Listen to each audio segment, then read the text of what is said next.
Bismillahirrahmanirrahim. وَلْتَكُنْ مِنْكُمْ أُمَّةٌ يَدْعُونَ إِلَى الْخَيْرِ وَيَأْمُرُونَ بِالْمَعْرُوفِ وَيَنْهَوْنَ عَنِ الْمُنْكَرِ. Assalamualaikum warahmatullahi wabarakatuh. Ayat 33 kita sudah baca. 4 di sini manusia dipilih. 2 secara individual dirinya, tidak dilibatkan keluarganya. Innallaha astafa Adam. Adam tidak dipilih keluarganya, tapi dipilih namanya, kemuliaan dirinya, meskipun cacat terhadap anaknya, karena anaknya itu membunuh saudaranya sendiri, tapi tidak menghormati kehormatannya Nabi Adam alaihissalam. Cacatnya keluarga tidak mengurangi sedikitpun pahalanya orang tua, dalam hal tidak ada ruang orang tua di situ terlibat.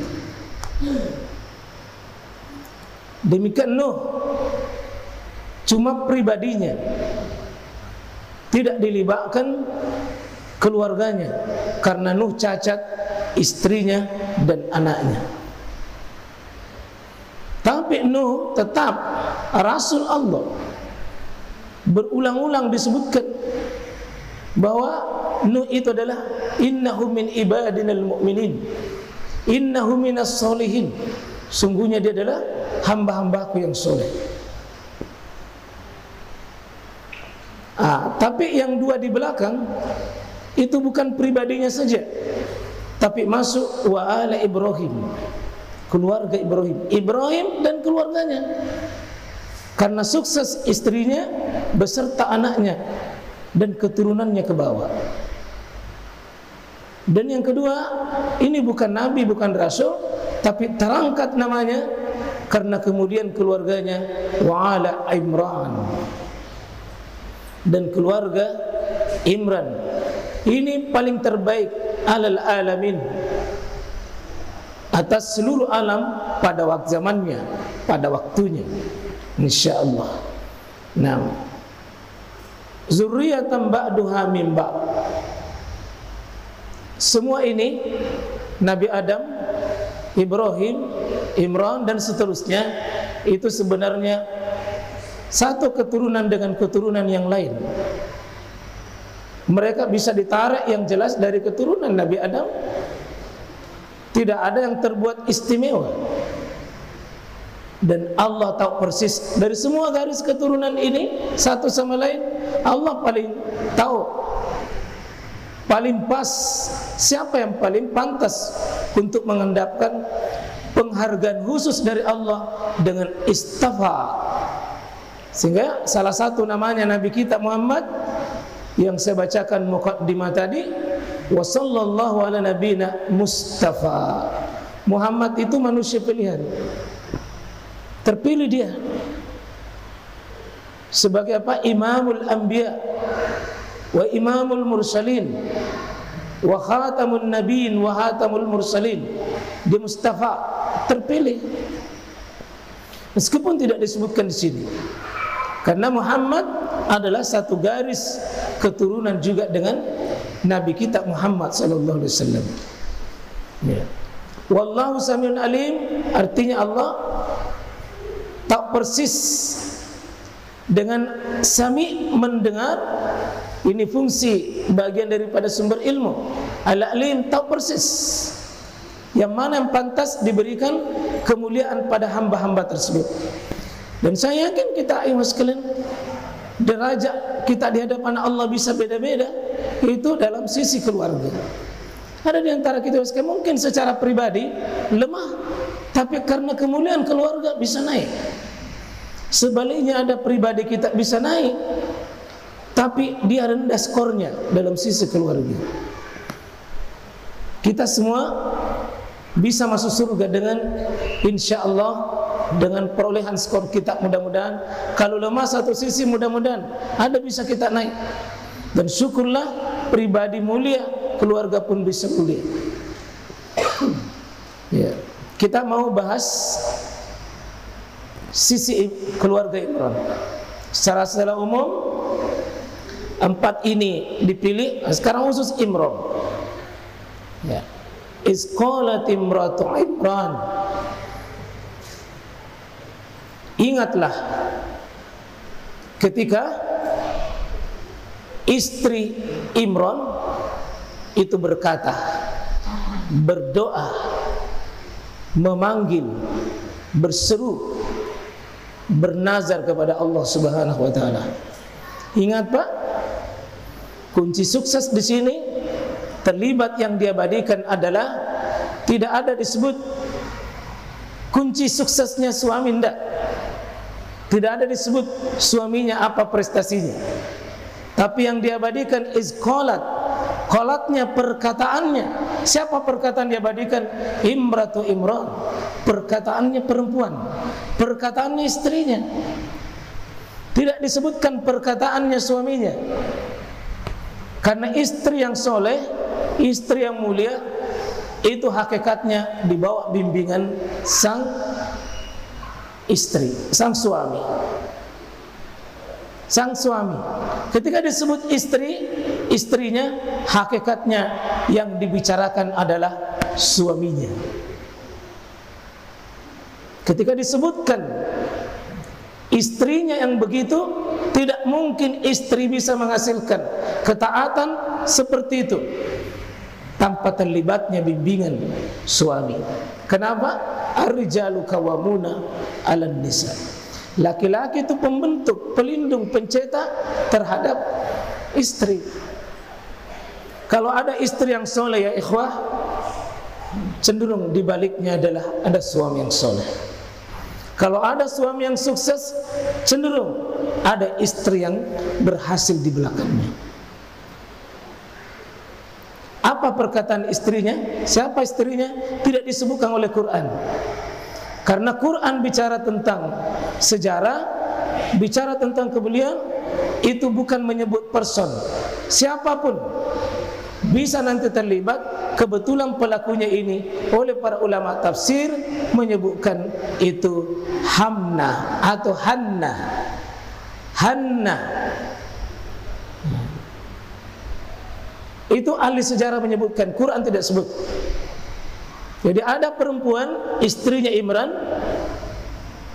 ketika dia hamil, ini pada saat dia hamil Pak, karena susah sekali dia hamil Pak. Susah sekali dia hamil. Banyak ulama tafsir dia mandul. Wanita sudah tua, mandul. Susah dapat anak. Susah dapat anak. Begitu berharga kehamilan dalam dirinya. Begitu dia hamil,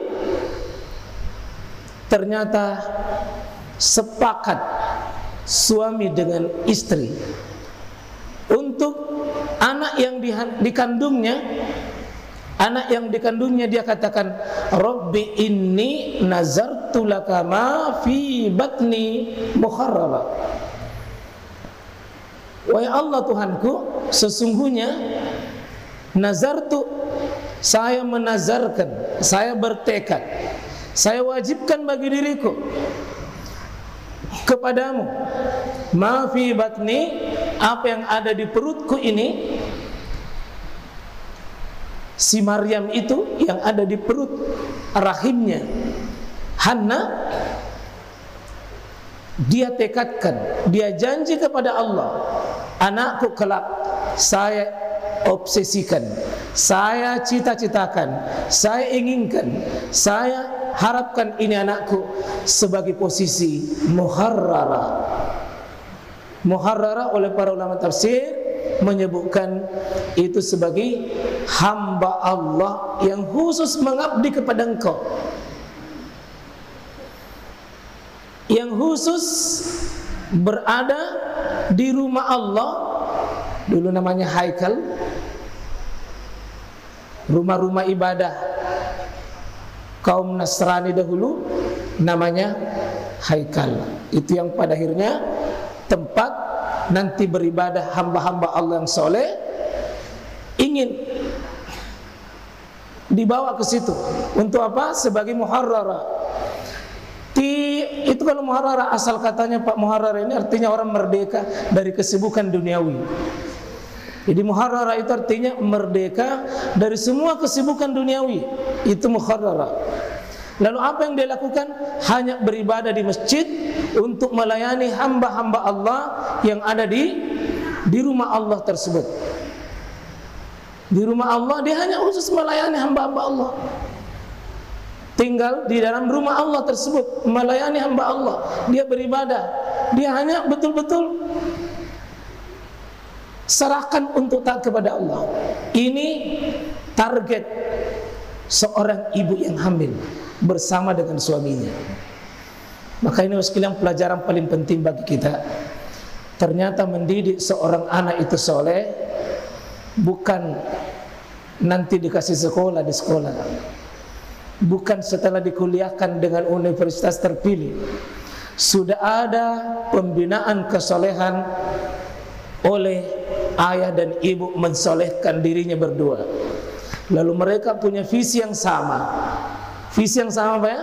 Ini suami istri harus punya visi yang sama, target yang sama. Di atas bimbingan Allah Subhanahu wa taala harus sama, Pak. Tidak boleh suami lain, istri lain. Ini suami istri sama. Posisinya apa? Ingin cita-cita anaknya itu ingin dijadikan dia targetnya adalah muharrara. Aktif beribadah, tidak sibuk dengan kesibukan duniawi. Dia hanya bawa anaknya melayani hamba-hamba Allah di rumah Allah Subhanahu wa taala. Bagi tugas. Nanti suami tugasnya yang mencari nafkah yang sehalal-halalnya, seridho-ridho Allah. Jangan bawa rezeki itu masuk di rumah kecuali yang paling halal, yang akan dimakan oleh anak-anak kita. Dan nanti Hannah yang menjadi pusat keridhaan dan pembinaan pada dirinya. Ini betul-betul bagi tugas.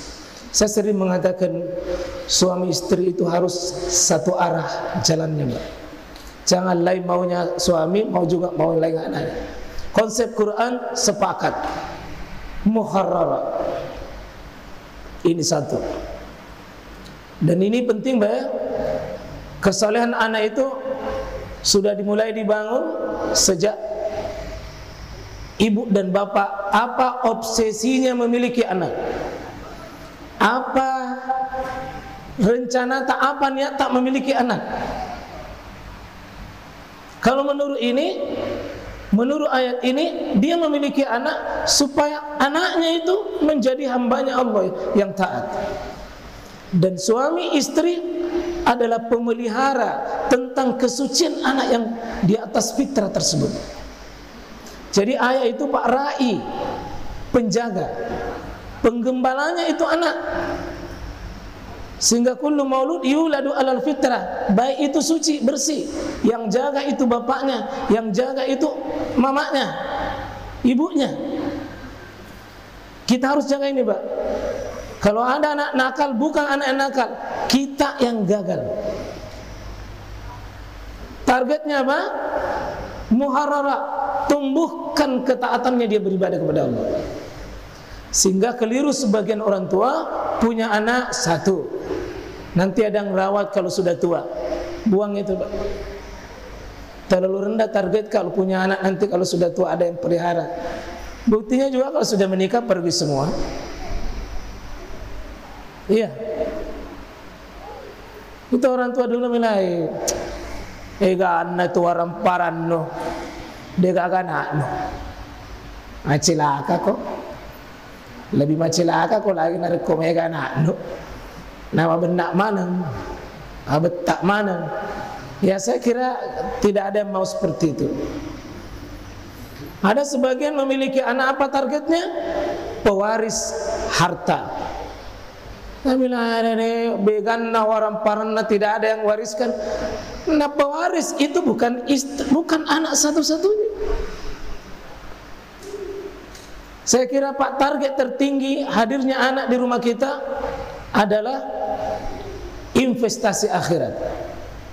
Mohon dicatat ini Bapak Ibu ya, supaya anak itu investasi akhirat tak. Jangan dia nanti lanjutkan usaha tak, lanjutkan ini, lanjutkan usaha tak, mewariskan. Itu terlalu rendah. Lanjutkan ketaatan ibadah yang dibangun oleh kedua orang tuanya. Itu mukharrarah. Jadi bangunan visinya ini kedua orang tua, terutama Maryam Pak, tidak ada yang paling berharga pada dirinya pada saat itu melebihi anaknya. Bukan naik, barusan hamil. Dan sesuatu yang paling berharga pada dirinya, dia tidak target untuk dirinya nanti ada yang temani kat di rumah, ada nanti ku temani main-main, ada nanti oh enggak. Targetnya dia titip di jalan Allah, muharrarah.